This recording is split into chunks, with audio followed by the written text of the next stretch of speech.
எண்ணும் எழுத்தும் கண்ணெனத்தகும். அந்த எண்ணு எழுத்து மனிதனுக்கு முக்கியம். எப்படி முகத்தில் வந்து எத்தனை அவயவங்கள் இருந்தாலும் கூட கண்ணு தான் முக்கியம்னு ஏன் சொல்கிறாங்கன்னா, கண்ணு தான் நம்ம கண் முன்னால் உள்ள பொருள்களை எல்லாம் விளக்கி காட்டு இது இது அதுன்னு சொல்லிட்டு சொல்ல வைக்குது இல்லையா? அதனால கண்ணை வந்து சொல்லுவாங்க. கண்ணே முத்தே மணியே அருகே வா, கண்ணே மணியே முத்தே அருகே வா. பக்கத்தில் அவர் அண்ணன் வீட்டுக்கு போகிறாரு. அந்த குழந்தை ஒன்று கடிக்கலாம். பெரும்பாலும் ஆம்பளை பிள்ளைங்களாம் ஒன்று கடிச்சா வேற எங்கேனாவே படும் இல்லையா? அதுவே சாப்பிட்ற சாப்பாட்டில் படுது. வேணான்றாங்க. வேணாம் நான் சாப்பிட்றேன், இந்த குழந்தையில இருந்தால் நான் அலையிறேன். இது நான் பார்த்த நிகழ்ச்சி இது. அப்படியே சாப்பிட்டாருமா அவரு. அது மாதிரி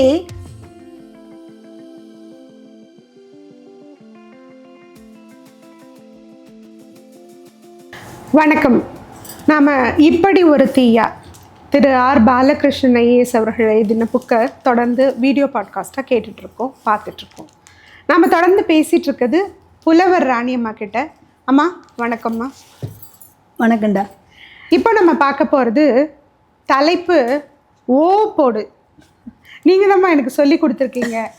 ஓ ஓ அப்படின்னு வந்தால் நீங்கள் அதை கொஞ்சம் சேர்த்து உச்சரித்தா போதும் அப்படிங்கிறத நீங்கள் தான் எனக்கு, நான் ஸ்கூலில் கூட கற்றுக்கல, உங்ககிட்ட தான் கற்றுட்ருக்கேன்.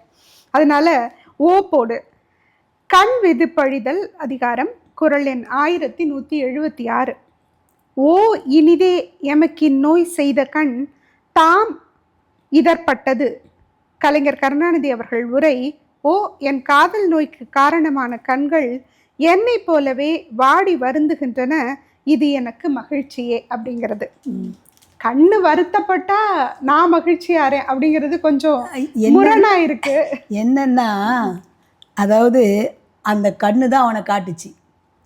அது காட்டுனது அதுதான். உன்னால தானே எனக்கு கஷ்டம், அப்போ நீ கஷ்டப்படுறியா, நல்லது நல்லது உனக்கு வேணும் அப்படின்றது. அதாவது நம்மளோட உடற்பாகத்தையே கொஞ்சம் தள்ளி வச்சு பார்க்குற மாதிரி. இது மூணாவது ஆள் மாதிரி இல்லாத தன்னுடைய உறுப்புகளே தள்ளி வச்சு பார்க்கறது ரொம்ப நல்லா இருக்குது இந்த கவிதை படிச்சு பார்த்து. ஓ போடு. என்னவோ தெரியவில்லை, எல்லோருக்கும் கண் மீது தான் கண். அது மேலேயே கண்ணு வச்சு. ஆமா, ஏன்னு கேட்டா ஔவையாரும் சொல்லுவாங்க, எண்ணும் எழுத்தும் கண்ணெனத்தகும். அந்த எண்ணு எழுத்து மனிதனுக்கு முக்கியம். எப்படி முகத்தில் வந்து எத்தனை அவயவங்கள் இருந்தாலும் கூட கண்ணு தான் முக்கியம்னு ஏன் சொல்கிறாங்கன்னா, கண்ணு தான் நம்ம கண் முன்னால் உள்ள பொருள்களை எல்லாம் விளக்கி காட்டு இது இது அதுன்னு சொல்லிட்டு சொல்ல வைக்குது இல்லையா? அதனால் கண்ணை வந்து சொல்லுவாங்க. அறிவு பெறது கல்வி தான் முக்கியம். அதால் எண்ணும் எழுத்தும் கண்ணெனத்தகும்பார். வள்ளுவரில் சொல்வார்னா, எண் என்ப ஏனை எழுத்தென்ப இவ்விரண்டும் கண்ணென்ப வாழும் உயிர்க்குன்பார். அது மாதிரி எல்லாருமே முக்கியமாக வாழ்க்கையில் கல்வி அறிவை கண்ணுன்னு சொல்லுவாங்க. அதனால் எல்லாருக்கும் என்னவோ தெரியவில்லை, எல்லோருக்குமே கண் மீது தான் கண். இவன் என்னவோ கண்ணே என்கிறான், அவள் என்னவோ கண்ணா என்கிறாள். காதல் ஒரு கண்ணாமூச்சி விளையாட்டு என்கிறான் எல்லாம் தெரிந்த ஒருவன். என்ன நடக்கிறது இங்கே? அதாவது பொதுவாக குழந்தைங்களாம் கூட கூப்பிடுவாங்க, என் கண்ணே, செல்லமே. யாரும் காதே, என் கையே அப்படி கொஞ்சம் மாட்டாங்க, கண்ணை தான் கொஞ்சுவாங்க இல்லையா? அதால் அவள் என்ன சொல்கிறா, கண்ணான்றா, இவ கண்ணேன்றா. இப்போ என்ன தான் நடக்குது உலகத்தில்? முகத்தில் வேறு எந்த உறுப்புமே இல்லையா அப்படின்னு அந்த கவிதை போகுதுன்னு நினைக்கிறேன். எனக்கு இந்த பாட்டு ஞாபகம் வருதுமா. கண்ணே முத்தே மணியே அருகே வா, கண்ணே மணியே முத்தே அருகே வா. ஏன் இது ஞாபகம் வரலையா? கண்கள் இரண்டும் என்று உம்மை கண்டு பேசுமோ, அந்த பாட்டு ரொம்ப அருமையான பாட்டு. நான் இந்த கண்ணேன்னு அவங்க கூப்பிடுறாங்க இல்லையா, அதுக்காக. ரைட். உடம்பில் வேற எதுவும் உறுப்பே இல்லையா? என்ன நடக்கிறது இங்கே? உடம்பில் வேற எதுவும் உறுப்பே இல்லையா? காதலுக்கு வேற எதுவும் பொறுப்பே இல்லையா? காதலுக்கு கண் என்ன கணக்கு பிள்ளையா? வரவு செலவு கணக்கு எழுதுற மாதிரி ஒரு கணக்கையும் நீங்க கண்ணுலே எழுதிட்டீங்களேப்பா, அதுக்கப்புறம் என்ன பண்ணுவீங்க? அது கணக்கு பிள்ளையா உங்களுக்கு? கண்ணை மட்டுமே சொல்றீங்களே அப்படிங்கிறாரு அவரு. அடுத்தது பாரு, அவள் வீடு இருக்கும் தெருவில் நடந்து நடந்து பள்ளமாக்கிய கால்கள் பாவம் இல்லையா? காலுக்கு கை கொடுக்க யாரும் இல்லையா? ஒத்தடம் கொடுத்தாளா ஒருத்தியாவது? காலுக்கு கை கொடுக்கணும். ஆமா, காலை கை விழுந்தா கைக்கு கை கொடுத்து தூக்கி விடுவோம், ஆனா காலுக்கே கை கொடுக்கணுமா? நான் தெருவில் நடந்து பள்ளம் ஆயிடுச்சான் கால்கள். சைக்கிள் வந்து பெடல் போடுற மாதிரி போயிட்டு சைக்கிள் ரிப்பேர் மாதிரி எத்தனை காட்சி நம்ம பார்த்துருப்போம், இல்லை நிகழ்வுலையும் பார்த்துருப்போம் இல்லையா? ஒத்தடம் கொடுத்தாளா ஒருத்தியாவது? வராத கவிதையை மல்லு கட்டி வரவழைக்க குப்பை தொட்டியில் காகிதம் குவித்து களைத்து போனது கைகள் இல்லையா? கவிதை எழுதி எழுதி எழுதி கடிதம் எழுதி எழுதி சினிமால எல்லாம் பார்ப்போம்ல, எழுதி எழுதி தூக்கி போடுற மாதிரி. தம்பி ராமகிருஷ்ணா கவலைப்படாம மேல உள்ளதை படிச்சு காட்டின ஒரு வரி வருது இல்ல, அது மாதிரி. பூவே இளைய பூவே பாட்டுல வரும். ஆமா. காதலியை பாடச் சொல்லி காதலன் கேட்பதும், காதலனை பாடச் சொல்லி காதலி கேட்பதும் காதலை வளர்க்க காதுகள் செய்யும் தியாகம் இல்லையா? அப்பா, காதுகள் தியாகம் பண்ணுதாம்மா. உன் காதலை வளர்க்கறதுக்கு உடம்பு பாகத்தை எல்லாம் இழுத்து எழுதுறது. இதுவரைக்கும் எந்த காதலியாவது எந்த காதலனையாவது கைப்புள்ள என்று காதலோடு அழைத்தது உண்டா? இங்கதாம்மா தெரியுறாரு வடிவேலுவோட தீவிர ரசிகர். கைப்புள்ளன்னு காதலி கூப்பிடணுமா? அது எவ்வளவு நம்ம ஒரு மாதிரி நகைச்சுவையா கூப்பிடுவோம், கிண்டலா எகத்தாளமா கூப்பிடுறது. ஆனா அதை வந்து காதலோட அழைக்கணுமா? காலனி என்று கனிவாக சொன்னதுண்டா? காலனின்னு எப்படிமா கனிவா சொல்ல முடியும்? குழந்தைகளை திட்டுவோம், எம்மனே அப்படின்னு திட்டுவோம், அதோடு தப்புன்னு சொல்லுவாங்க பெரியவங்க. ஆனா அதை எப்படி கனிவா சொல்றது? ஒருவேளை கெட்ட வார்த்தையெல்லாம் சொல்லி காதலனை என் உயிரை வாங்குறியடா, என் உயிரை வாங்குறியடா, அதனால அது மாதிரி சொல்றார் போல. காதல் வயப்பட்டவனுக்கு ஒன்றரை கண் கூட ஓரப்பார்வைதான். கடைக்கண், காதல் கண், காமக்கண், கயற்கண், கணைக்கண் கணக்கே இல்லையா? எல்லா கண்ணையும் எழுதிட்டாரு. கடைக்கண், காதல் கண், காமக்கண், கயற்கண், கணைக்கண் கணக்கே இல்லையா? இந்த வள்ளுவனை பாருங்கள்.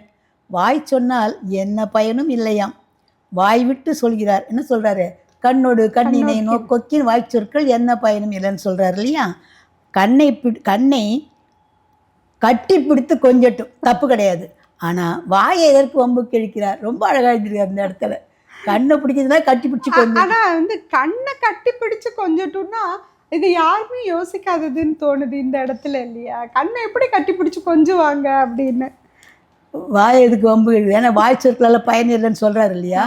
வாய் எதுக்கு வம்புக்கு இழுக்கிறாரு?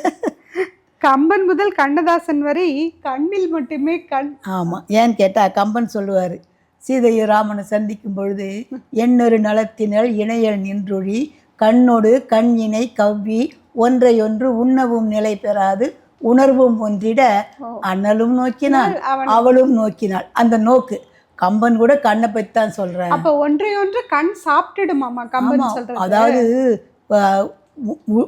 உயிரை ஊடுருவி மாதிரி பார்க்குற பார்வை.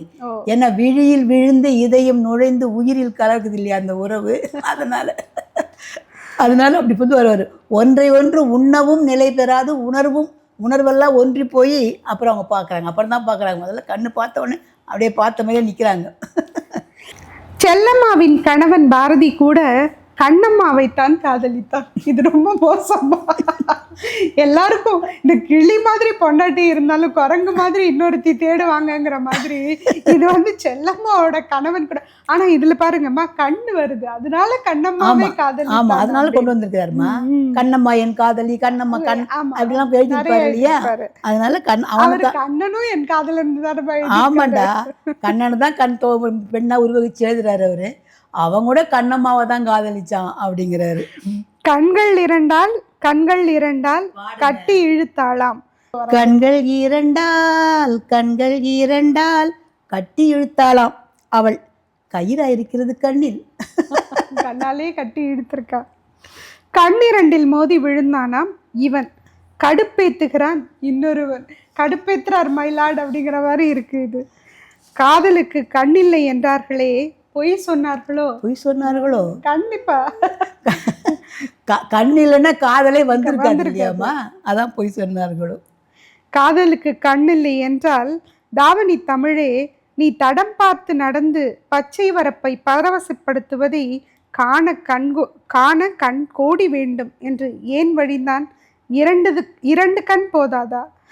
காதலுக்கே கண் இல்லைன்னா நீ தாவணி போட்டுட்டு பச்சை வரப்புல நடந்து பரவசப்படுத்தினதை பார்க்க கோடி கண் வேணும்னு வசனம்லாம் பேசியாச்சு. காண கண் கோடி வேண்டும் கன்னி மலர் அல்லவா. இப்படி ஒரு ஆமா, அந்த பாட்டுக்குது. இது எனக்கு தெரியாதுமா. அது ஏன் கண் கோடி வேணும், அது ரெண்டு கண்ணு பத்தாதா அப்படின்னு கேட்குறாரு. கண்ணே, எல்லாவற்றிற்கும் ஒரு விலை இருக்கிறது கண்ணே. நீ அவளை கண்டதனால்தான் எனக்கு இந்த நிலைமை. அதான் இப்பதான் பாயிண்ட்டுக்கு வர்றார். இதோ உன்னால் எனக்கான காதல் நோய் உனக்குமானது. எனக்கு நோய் வந்துருச்சு, ஆனா உனக்கும் தான் அது அப்படின்னு. அழு, உனக்கு இதுவும் வேண்டும் இன்னமும் வேண்டும். ஓ போடுகிறது மனசு, கட்டதுரைக்கு கட்டம் சரியில்லை, அப்புறம் வச்சுக்கிறேன் என்று பின்வாங்கியது கண். கட்டதுரை வந்துட்டாரங்க.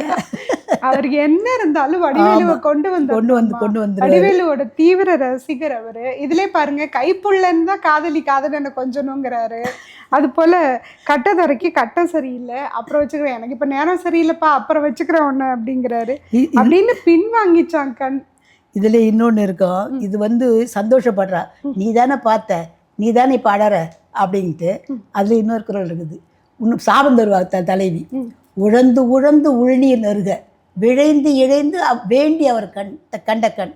அவனை பார்க்கணும் நீ தானே பார்த்த, வேண்டி வேண்டி இழைஞ்சி பார்த்த இல்லையா, நீ அழுது கண்ணீரை வற்றி போகட்டும் அப்படிங்கிறான்.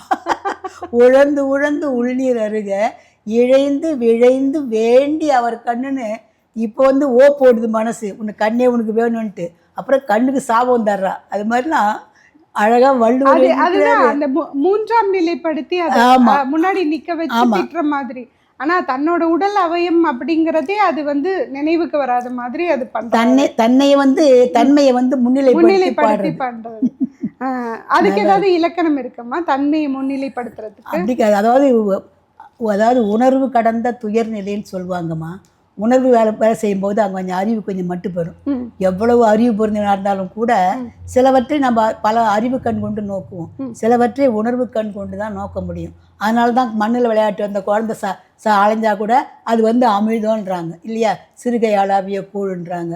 பாண்டியன் பட்டம் பாடியிருப்பான், ஈட்டும் தொட்டும் தவ்வியும் துழந்தும் நெய்யுடைய அரிசில் மெய்பட விதிர்த்தும் மயக்குறு மக்களை இழந்தோர்க்கு பயக்குறை இல்லை தன் வாழ்நாள் எண்ணிட்டு. அப்படி குழந்தைகள் வந்து எதை பண்ணாலும், ஏன் குழந்தைங்க இல்லாதவங்கெல்லாம் நல்லா ஞாபகம் வருது. எங்கள் ஊரில் ஒருத்தர் அவளுக்கு குழந்தையே கிடையாது, பக்கத்தில் அவர் அண்ணன் வீட்டுக்கு போகிறாரு. அந்த குழந்தை ஒன்று கடிக்கலாம். பெரும்பாலும் ஆம்பளை பிள்ளைங்களாம் ஒன்று கடிச்சா வேற எங்கேனாவே படும் இல்லையா, அதுவே சாப்பாட்டில் படுது. வேணான்றாங்க, வேணாம் நான் சாப்பிட்றேன், அந்த குழந்தைகள் தானே அலையிறேன். இது நான் பார்த்த நிகழ்ச்சி இது. அப்படியே சாப்பிட்டாருமா அவரு. அது மாதிரி என்ன சொல்கிறது, அந்த அளவுக்கு மனசை வந்து உருக்கக்கூடியது இதெல்லாம். இந்த கண் அப்படின்னோடனே எனக்கு ஒரு வரலாற்று நிகழ்ச்சி ஞாபகத்துக்கு வருதுமா. கல்லணை கட்டின கரிகாலன் இருந்தான் இல்லையா, அவனை வந்து அவனோட காவிரியோட வளத்தால தான் அவன் இவ்வளோ வளமாக இருக்கான், இவ்வளோ நெல் விளையுது அப்படின்னு சொல்லிட்டு மற்றவர்கள்லாம் பொறாமைப்பட்டாங்களாம். அதில் வந்து கோப்பெருஞ்சிங்கன் அப்படின்னு ஒருத்தர் இருந்தானா. அவன் என்ன பண்ணானா, அவன் சிற்றரசர்களில் ஒருத்தர். அவனை வந்து காவிரிக்கு அணை கட்டுறதுக்கு எல்லா அரசர்களையும் இவன் ஓலை அனுப்புகிறான் கரிகாலன். அப்போ அந்த அரசன் வந்து பண்ண மாட்டேன் அப்படின்னு சொல்லி உட்காந்துருந்தானா. உடனே அவனுக்கு 3வது நெற்றிக்கண் இருக்குமா. 3வது கண் இருக்கிறதுனால தான் அவனுக்கு இவ்வளோ ஆணவம், அதனால உன்னோட ஆணையை அவன் மதிக்க மாட்டான் அப்படின்னு மற்றவங்க அரசவையில் இருந்தவங்க அந்த கரிகாலனுக்கு சொன்னாங்களாம். உடனே இதை என்ன பண்ணலாம் அப்படின்னு அந்த 3வது நெற்றிக்கண்ணை வச்சு அந்த கோப்பெருஞ்சிங்கன் என்ன பண்ணானா, காவிரியோட வளம் குன்றி போகிற மாதிரி ஏதோ அந்த நோக்கு வருமத்தால் அதை பண்ணிட்டு இருந்தான் அப்படின்னு. அதெல்லாம் ஒரு நம்பிக்கையாக இருக்கலாம். இவனோட நாட்டில், காவிரி நாட்டில் மழை பெய்யாமல் வறட்சிக்கு போயிடுச்சான். அப்போ அந்த கரிகாலன் என்ன பண்ணானா, இதை எப்படி பண்ணுறது, அவன் நோக்கு வர்மம் பண்ணுறான் இல்லையா, நீயும் அதை ஏதாவது பண்ணு அப்படின்னு சொல்லிட்டு அவனோட ஆணவம் அழிகிற மாதிரி அவனோட சித்திரம் ஒன்று வரைஞ்சு, ஓவியம் வரைஞ்சு அந்த 3வது கண்ணில் இவனோட கட்டை விரலால் அமுக்கினானான். இவங்க அந்த ஓவியத்தில் அந்த இதை ப்ரெஸ் பண்ண அங்கே வந்து அவனுக்கு அந்த 3வது கண் அழிஞ்சிருச்சு அப்படின்னு. இது ஒரு கதையில், ஒரு வரலாற்று நாவலில் வர்ற ஒரு பகுதி. ஆனால் அவன் கரிகாலன் வந்து அந்த கோப்பெருஞ்சிங்கன் வந்து தனக்கு உட்படாமல் ரொம்ப ஆணவத்தோடு என்னால் கரை எழுப்ப முடியாது காவிரிக்குன்னு சொல்லும்போது இவன் போர்க்கண்டு அவனோட ஆணவத்தை அழிச்சிருக்கலாம். பட் இப்படி ஒரு கதையாக அந்த நாவலாசிரியர் அதில் எழுதியிருந்தார். அது ரொம்ப இன்ட்ரெஸ்டிங்காக இருந்தது. நீங்கள் வரலாற்றில் கண்டெடுத்த கண் இது. நன்றிம்மா. ஓப்போடு ரொம்ப சிறப்பா இருந்தது. ஓப்போடுன்னு எங்கேயோ நம்ம விக்ரமோட பாடலை தான் நம்ம நினைவு வச்சிட்டு இருப்போம். ஆனா அதை கொண்டு ஒரு கவிதையோட, திருக்குறள் தழுவிய காதல் கவிதையோட, அதை வடிவேலுவோட வசனங்கள் எல்லாம் புகுத்தி இவ்வளோ அழகா மக்களுக்கு கொண்டு சேர்க்க முடியும் அப்படின்னு ப்ரூவ் பண்ணியிருக்காரு பாலகிருஷ்ணன் ஐயா. நன்றி. மீண்டும் நன்றி.